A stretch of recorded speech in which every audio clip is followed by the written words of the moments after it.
উত্তরাধিকার সূত্রে পেয়েছি শুধু একগুচ্ছ চাবি, ছোট বড় মোটা বেটে নানা রকমের নানা ধরনের চাবি। মা বললেন, যত্ন করে তুলে রেখে দে। তারপর যখন বয়স বাড়ল, জীবন এবং জীবিকার সন্ধানে পথে নামতে হলো।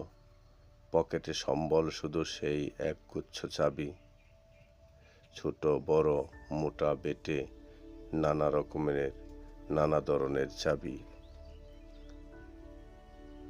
কিন্তু যেখানেই যাই, সামনে দেখি প্রকাণ্ড এক দরজা, আর হাতে ঝুলছে প্রকাণ্ড এক তালা।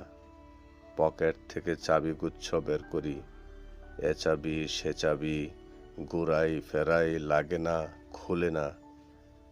ক্লান্ত হয়ে ঘরে ফিরি।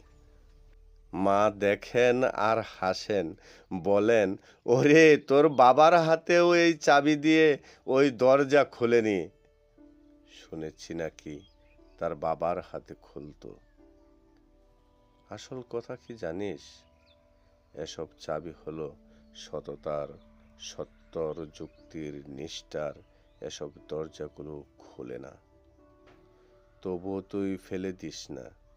তুই যখন চলে যাবি, তোর সন্তানের হাতে দিয়ে যাস এসব চাবির গুচ্ছ।